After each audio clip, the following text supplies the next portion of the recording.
Don't urge me to leave you. Where you go I will go. Your people will be my people and your God will be my God. Where you die I will die. Who are you? He asked. I am your servant, Ruth.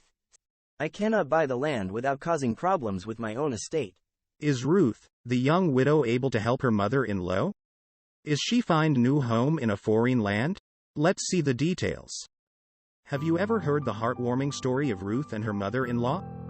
Elimelech and his wife Naomi had 2 sons, Mahlon and Chilion, and lived in the town of Bethlehem in Judah. When the area was hit with famine, they decided to leave to find food. They traveled to the nearby land of Moab and settled there to live. The Moabite people did not worship God but their own idols. Sometime later Elimelech died. The 2 sons grew up and married local Moabite women, Ruth and Orpah. Sadly, tragedy struck again.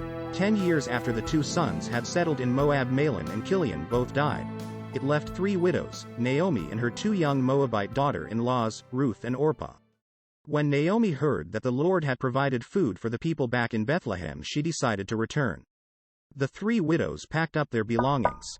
Naomi then told her 2 daughter-in-laws, "Go back to your own mother's homes. May the Lord show you the same kindness you have shown to your dead husbands and to me. May God help you find new husbands." Naomi kissed them both goodbye and they wept aloud. We will go back with you to your people. They replied. "No, you must return home, you can marry again." Naomi felt embittered and that God was against her. Orpah and Ruth wept again.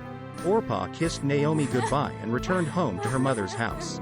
Ruth, however, clung hold of Naomi and would not let go. "Orpah has returned to her people and their gods, go back with her," said Naomi. But Ruth replied, Don't urge me to leave you. Where you go I will go. Where you stay I will stay. Your people will be my people and your God will be my God. Where you die I will die.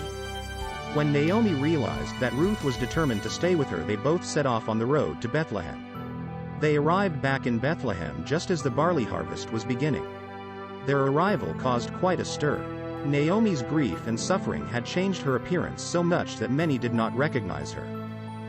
"Can this be Naomi?"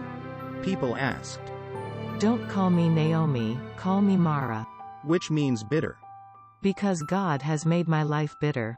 I went away full but the Lord has brought me back empty. The Lord has brought misfortune on me," she said. But how did her bitterness turn into joy? After Naomi and Ruth arrive in Bethlehem, they needed food. Let me go into the barley fields to pick up the leftover grain, said Ruth. The poor were allowed to pick up grain that the harvesters had left on the ground. "Go ahead, my daughter," Naomi replied. So, Ruth went into the fields belonging to Boaz. Boaz was a relative of Naomi's dead husband Elimelech. Later Boaz arrived and greeted the harvesters. "The Lord be with you." The harvesters replied. The Lord bless you. Boaz noticed Ruth collecting grain with the poor. "Who is that woman?" He asked the man in charge of the harvesting. She is the Moabite who returned with Naomi. She asked permission to pick up grain and has been working hard. He answered. Thereafter Boaz went across to Ruth. "Stay in these fields with the women who work for me." Boaz told her. "I have told the men not to lay a hand on you. When you get thirsty, help yourself to the water jars the men have filled." Ruth bowed down before Boaz. Why are you treating a foreigner so kindly? She asked. "I have been told how you have cared for Naomi. May God, under whose wings you have taken refuge, richly reward you," answered Boaz. Even though I am lower than one of your servants, you have spoken kindly to me and put me at my ease. Ruth responded. At mealtime Boaz invited her to eat with the other harvesters. "Have some bread and dip it in the wine vinegar," he said. He offered her roasted grain. Ruth ate all she wanted. When Ruth got up to continue working, Boaz gave secret orders to his men. "Let her gather among the sheaves without telling her off. Even pull out some stalks from the bundles and drop them for her to gather." Ruth busily gathered grain until the evening. Ruth threshed the barley she had gathered and took it home to Naomi. It was a large amount, about 30 pounds, 13 kilograms.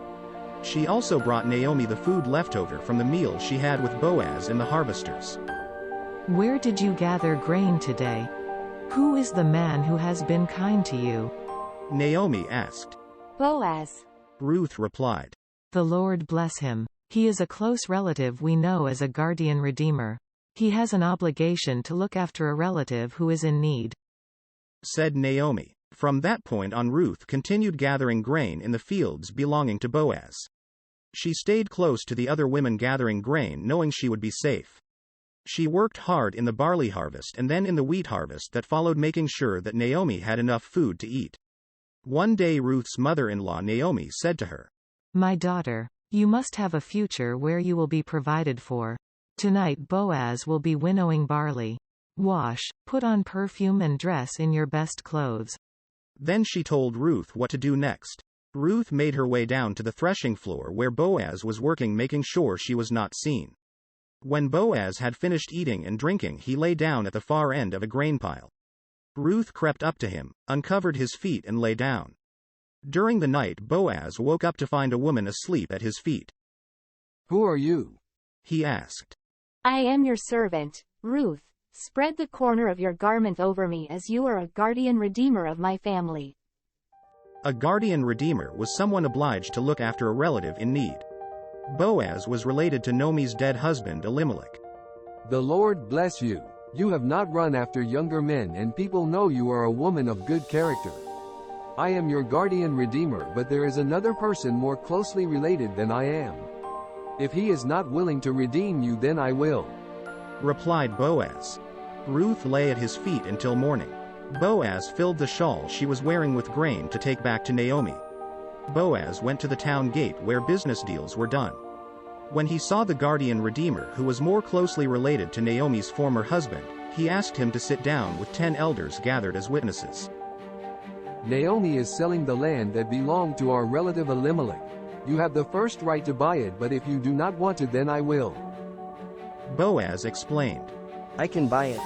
On the day you buy the field from Naomi, you must also buy it from Ruth, in order to restore the name of the dead man to his inheritance. I cannot buy the land without causing problems with my own estate. You buy it, as I cannot.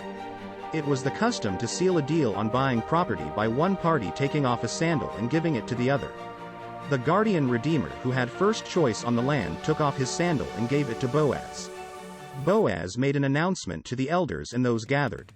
Today I have bought from Naomi the property of Elimelech, and his sons Mahlon and Chilion. I have also acquired Ruth the Moabite as my wife. You are my witnesses. So Boaz married Ruth, and the Lord blessed them with a son. Women told Naomi, Praise the Lord. He has looked after you in your old age. Ruth loves you and is better to you than 7 sons. Ruth and Boaz's son was called Obed. Obed was the father of Jesse, whose youngest son David became king of Israel. The descendant of David was Mary, the mother of Jesus.